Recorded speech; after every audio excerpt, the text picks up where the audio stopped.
ప్రమాణవాక్యములు. జంఘాల శాస్త్రి ఎట్లు పలికెను. ఆర్యులారా, సాక్ష్యుపన్యాసములను కొందరైనను సవిమర్శనముగా చదువుచున్నట్లు తోచుచున్నది. ఎన్నియో లేఖలు వచ్చుచున్నవి. ఇదిగో ఒక పాఠకుడు ఇట్లు వ్రాయుచున్నాడు. ఈ లేఖను చదివెదను. సాక్షికి నమస్కారపూర్వక విజ్ఞప్తి. మీ సాక్షులను శ్రద్ధతో చదువుచున్నాను, సంతోషించుచున్నాను.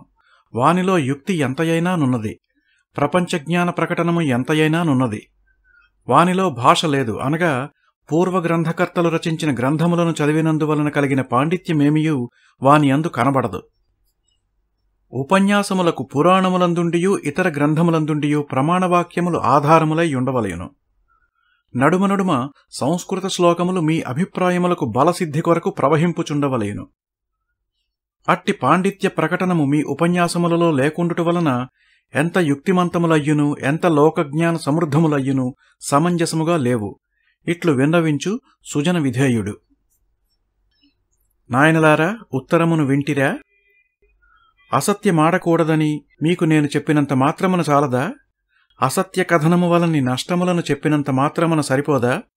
సత్యము వలన కలుగు ఐహికాముష్మిక లాభములను ఉగ్గడించినంత మాత్రమున మీకు తృప్తి కలుగదా? అసత్యవాదులకు కలుగు నాపదలు చిన్న చిన్న కథలుగా మీకు ఉపన్యాస మధ్యమున బోధించినంత మాత్రమున మీ మనస్సులకెక్కదా? నానృతం వదేత్ అన్న వేదవాక్యమును నేను వచించిన గాని మీకు అసత్యమందు అనాదరణము కలుగనే కలుగదా? ఆ శృతివాక్యము నేననిన గాని మీరు వినిన గాని మీకు సత్యమందు దీక్ష కలుగునే కలుగదా? వేదములో అట్లు చెప్పబడినదనియే మీరు అసత్య కథన పరాంగ్ముఖులై ప్రవర్తించుచున్నారా? వేదమందు అట్లేల చెప్పబడినదో యోజింపనక్కర్లేదా? ఏవైనా కారణములుండుటచేతనే వేదర్షులట్లు చెప్పియుందురందురా? కాక నిష్కారణముగా అట్లు వారు శాసించిరని మీ అభిప్రాయమా? సామాన్య బుద్ధియుక్తులకు ఆధునికులు చేసుకొనిన శాసనములకే ప్రబల కారణములుండగా బ్రహ్మతుల్యులకు ప్రాచీనర్షులు చేసిన విధులకు కారణములుండవని మీరనగలరా? కారణములు ఉండి తీరవలయను. ఆ కారణముల మంచి చెడ్డలు బలాబలములు పూర్వకాల సన్నివేశముల బట్టియు ప్రస్తుతకాల సన్నివేశముల బట్టియు శక్తివంచన లేకుండా నేను ఉపన్యసించుచుండగా నన్ను మీరధిక్షేపింతురేలా? నా వాక్యములలో యుక్తియున్నందులకు మీకు ఒప్పుదలయేనా? ప్రపంచజ్ఞానమున్నందులకు మీకు అంగీకారమేనా? ఎటువచ్చినను సంస్కృత వాక్యమును నేను ప్రమాణముగా ప్రవచింపలేదని మీరు నన్ను నిందించుచున్నారా? అందువలన ఉపన్యాసములు అసమంజసములని అనుటకు సాహసించుచున్నారా? ఇది ఏటి న్యాయము? సంస్కృత వాక్యమేల చెప్పవలయును? చెప్పకుండిన ఎడల కలిగిన నష్టమేమి? కార్యకారణ శృంఖల ఏమైనను తెగిపోయినా, ఫలసిద్ధికేదైనా బాధ కలిగినా? ఉషఃకాలమునందు సూర్యుడింకా దాదాపు 5 గడియలకు ఉదయించుననగా నదిలో గాని పరిశుద్ధమగు తటాకమునందు గాని స్నానమాచరింపవలయునని మనకు విధియున్నది. శీతోదక స్నానము నరములకు బింకము, మెదడునకు చలువ, హృదయకోశమునకు పుష్టి, గర్భకోశమునకు జఠరదీప్తియు కలుగుజేయగలదని నేను చెప్పినంత మాత్రమును పనికిరాదా? మనస్సులోని యూగులాట, తొట్రుపాటు, పాపచింత, ఇంద్రియ సమ్మర్దమును హరింపజేసి శాంతి, శుద్ధి, అసచ్చింత, వైముఖ్యము శీతోదక స్నానము తాత్కాలికముగానైనా మనకు కలిగించునని నేను చెప్పినంత మాత్రమున మీకు సరిపోలేదేమి? శీతోదక స్నానము శరీర శుద్ధికే కాక, శరీర పుష్టికే కాక, శరీర తేజమునకే కాక, చిత్తశుద్ధికి, చిత్తపుష్టికి, చిత్తదీప్తికి కూడా నిడివి మీద ప్రబల సాధనమని నేను మీకు శారీర మానసిక శాస్త్ర మర్యాదానుసారముగా ఉపన్యసించినంత మాత్రమున మీకు సంతుష్టి కలుగునే కలుగదా? పంచ పంచ ఉషఃకాలే అని నేను సంస్కృత ప్రమాణమును పలికిన గాని చెప్పినదంతయు వృధయేనా? పోనిండు, మీ ఇష్టము. ఉషఃకాల స్నానమునకే అట్టి శక్తి కలదు. మాధ్యాహ్నిక శీతోదక స్నానమునకు ఆ శక్తి లేదు. జలాశయములందుండు సూక్ష్మక్రిమిజాలమంతయు ఉషఃకాలము జలమందుండక తీరమునకు వచ్చునని అందురు. అప్పుడు జలము బహు నిర్మలమై, పరమపూతమై, బహు తేజఃప్రదమై, పాపసంహరణ చరణమై యుండును. ఆ యుదకమందు, ఆ కాలమందు స్నానమొనరించిన వారికి ఎంతయైనా ఫలమున్నది. నిలువనీళ్ల గుంటలో మనము స్నానము చేయునప్పుడును, 10 గడియల ప్రొద్దెక్కిన పిమ్మట స్నానము చేయునప్పుడు అయినను గంగే మంగళతరంగే అని స్నానము చేయుదుము.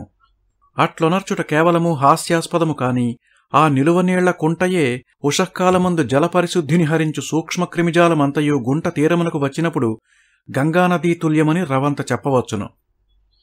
కాశికాక్షేత్రమునొద్దనున్న గంగను నిష్పవన పాత్రములందు చేర్చి భద్రపరచిన ఎడల ఎన్నటికినీ చెడిపోదు. అది ఉషఃకాలమునందే కాక సర్వకాలములందునూ కూడా జలపరిశుద్ధ సంహారక మహాసూక్ష్మి క్రిమి సంజాత భావ ప్రపూతమై యుండును. వారణాసి క్షేత్రముననున్న గంగానది మహాత్మ్యమిదియే. అందుచేతనే గంగాస్నానమొనరింపవలయునని నేను చెప్పినంత మాత్రమున మీ మనస్సులకెక్కదా? గంగా స్నానం తుంగాపానం అని ఒక్క సంస్కృత శ్లోక భాగమును చదివిన ఎడల మీకు సర్వవిధములా సమంజసముగా నుండును కాబోలు. నాయనలారా, గంగాస్నానం తుంగాపానం అని ఎవ్వడో చెప్పినాడనియే మీరు గంగాస్నానమును చేయుచున్నారా? గంగానదీ మహామహిమమును విని చేయుచున్నారా? గంగానదీ మాహాత్మ్యము నెరిగియుండియే కవి ఈ శ్లోకమును వ్రాసినాడు. కావున ప్రధానమగునది కవి వాక్యజ్ఞానమా, గంగానదీ మాహాత్మ్య జ్ఞానమా? నాయనలారా, యథార్థమేమనగా మనకు స్వతంత్ర బుద్ధులు తక్కువ. ఎవడైనా ఒక్కడు శాసించినట్లు తెలిసినగాని మనము ప్రపంచ వ్యాపారమున ప్రవర్తింపనే లేము. శాసనవాక్యములకు శాసకులకు బంట్లమై బానిసలమై నూరుల కొలది తరముల నుండి ప్రవర్తించియుంటిమి. ఎవ్వడో ఒక్కడ ఆజ్ఞాపించవలసినది, ఆ దారిని మనము పోవలసినది. ఇంతే మన బ్రతుకు. పూర్వము అంతే, ఇప్పుడు కూడా నంతే.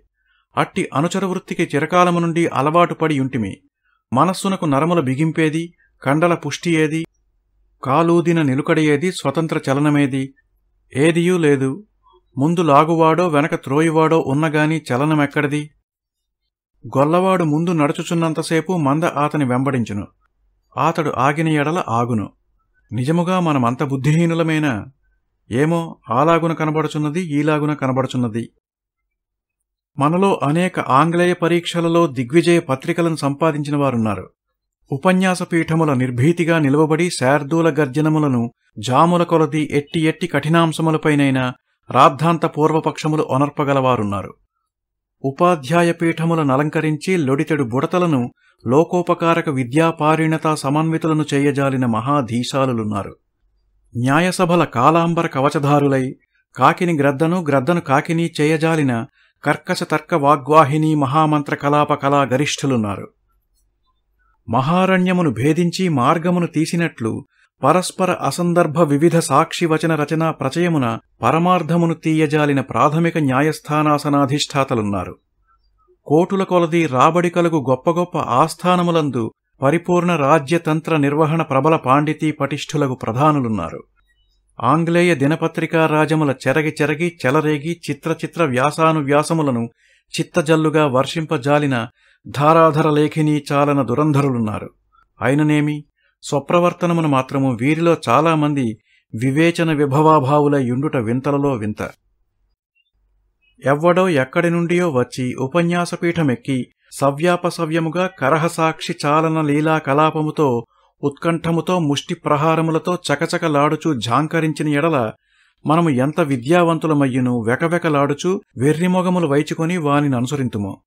ఆ ఉపన్యాస ప్రదాత ఇష్టానుసారముగా ఆ ఉపన్యాస వాయుధాటిననుసరించి మన మీసములు పెరుగును, జుట్టు పిలకలు ఎగురును, జన్నిదములు చిలక కొయ్యలకెక్కును, మెడపలుపులు కంఠమును చిక్కును, సంధ్యావందనము చచ్చును, అర్చా విగ్రహ నింద హెచ్చును, కట్టుబట్టలపై క్యాలికట్ చెక్కు ట్రౌజర్సు ఆదేశమగును, కన్నుల గాజులతో, నోటి సిగరెట్లతో, తలల సీమంతములతో, కాలి జోళ్లతో, చర్మావలగ్న బంధములతో, తిలక శూన్యాళికములతో, చేతి కర్రలతో, సెంట్ల వాసనలతో మీరు వీధులలోనేమి, సముద్రతీరమందేమి, భోజనశాలలందేమి, పడుకగదులందేమి నిరంకుశముగా నిశ్శంకముగా నిర్గత ప్రాచీనాచారులై ప్రవర్తింపలేదా?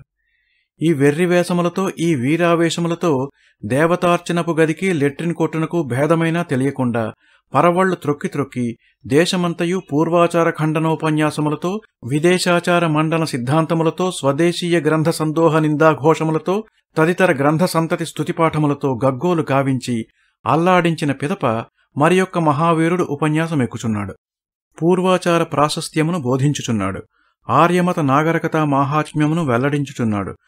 శృతి స్మృతి పురాణాది పవిత్ర సారస్వత సమీచీనతను ప్రకటించుచున్నాడు. ఓహ్! మెడపలుపులు నేలబడుచున్నవి, యజ్ఞోపవీతములు భుజములకెక్కుచున్నవి, నోటబడవలసిన కోడిగురుడ్లు పెంటపై పడుచున్నవి, మూలపడిన నర్మదబాణములు కన్నులను నంటుచున్నవి, తోలు పటకాలు నడుమల నుండి జారుచున్నవి, రుద్రాక్షమాలలు మెడచుట్టూ చేరుచున్నవి, పెరుగుడు మీసములు గొరుగుడు మీసములుగా అదృశ్యములగుచున్నవి, క్రాపుగత్తరలో మాయమైన జుట్టుపిలక మరలా అంకురించుచున్నది, హేజలిన్ క్రీము బుడ్లు నేల పగులుచున్నవి, విభూతి పండ్లు దేహమందంతటా అరుగుచున్నవి, కన్నులపై గాజులూడుచున్నవి, పాలములపై బొట్లు ప్రబలుచున్నవి, పంట్లాముల పటాటోపములు పటాపంచలగుచున్నవి, పెద్ద రుద్రాక్షయంచు పంచల బిళ్లకచ్చలు వృద్ధియగుచున్నవి, పాదాది శిరఃపర్యంతము ఒక్కటే మార్పు మీలో కలుగుచున్నది. అద్దములైనా మేము గుర్తింపలేకున్నవి. ఆ గాలిపాటు అట్లుండెను, ఈ గాలిపాటు ఇట్లున్నది, ముందరి గాలిపాటు ఎట్లుండునో. ఋతుభేదమైనను ప్రపంచమునకు ఇంత సర్వాంగకమగు మార్పును ఇంత ఆకస్మికముగా తీసుకొని రాజాలదు. మీ మనస్సులలో ఇంతకంటే గందరగోళము జరుగుచున్నది. వానిలో ఏవో అక్షరముల వలెనో అంకెల వలెనో ఏవియో గుర్తులు పడుచున్నవి, వెంటనే చెరిగిపోవచున్నది. ఏవో కొన్ని బుద్బుదములు వింత వింత రంగులు కలవి లేచుచున్నవి, తల చూపిన వెంటనే ధ్వస్తములగుచున్నవి. తడుకు తడుకుమనునవి ఏవో శంపాలతల వంటివి జరజర పరుగువారుచున్నవి. వెంటనే ద్విగుణీకృత గాఢాంధకార భీకరమగుచున్నది.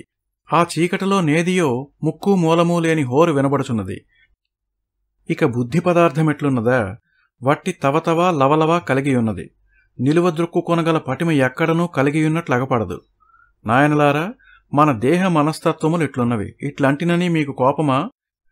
మీలో కొందరు స్వతంత్ర బుద్ధియుక్తులున్నారు. అది లేనివారిని గూర్చియే చెప్పుచున్నాను. కోపము కలిగి నన్ను మీరు బాధించుటకు చేయు ప్రయత్నము మీ వంకకే త్రిప్పుకొని మీకు మీరు మేలునర్చుకుని నెడల మీ పెద్దలు సంతోషింతురు, మీ కులదేవతలు సంతోషింతురు. ఇంతటి నుండి అయినా గాలిచే ఆకర్షింపబడిన గడ్డిపోచల వలె పరుగెత్తక, నీటి ప్రవాహముచే ఈడవబడిన నురుగువలే కొట్టుకొని పోవక, కాలూదుకొని నిలువబడుడు. మీ బుద్ధులను మీరు స్వేచ్ఛగా ఉపయోగించుకొనుడు. సంఘ సన్నివేశములందు తుపాను పట్టినా సరే, మత ప్రపంచమున భూకంపము కలిగిననూ సరే భయపడకుడు. ఈ ఉప్పెనలు, ఈ అవాంతర ప్రళయములు మిమ్ము త్రోచివేయ జాలవు. మీరాత్మస్వరూపులు. ఆ విశ్వాసముతో నిలువబడుడు. ఈశ్వర ప్రసాదితములకు మీ బుద్ధులను ఇంతటి నుండి అయినా మీరుపయోగించుకొనుడు.